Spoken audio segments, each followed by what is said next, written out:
One of the things that I love about children is that they are 100% fully themselves.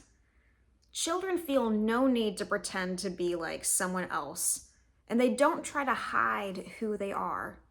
They unapologetically tell you what their favorite things are, they say what they think, and they don't try to fit in a particular mold. Children know how to be authentically themselves. Somewhere along the way, we can be tempted to lose touch with our authentic selves. And we try to conform to the people we think society wants us to be.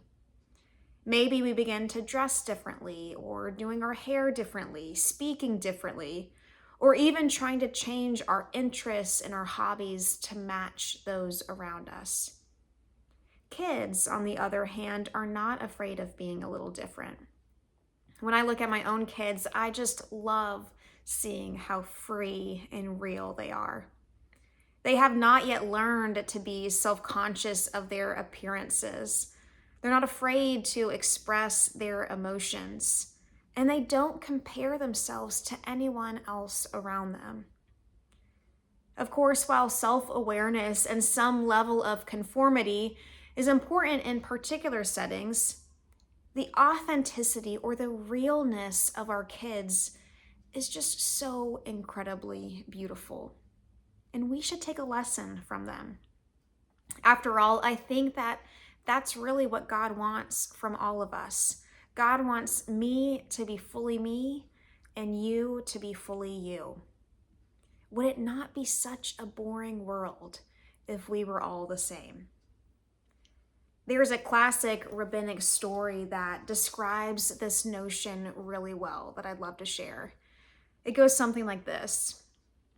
A rabbi named Zusia died and went to stand before the judgment seat of God.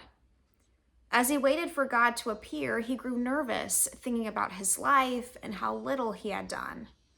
He began to imagine that God was going to ask him, "Why were you not Moses?" Or "Why were you not Solomon?" Or "Why were you not David?" But when God appeared, the rabbi was surprised.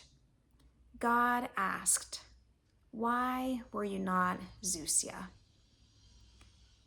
I think that's the question we all really face. God is not going to ask you to change yourself to be like your sister or your pastor or that leader you look up to. God is most interested in you being you.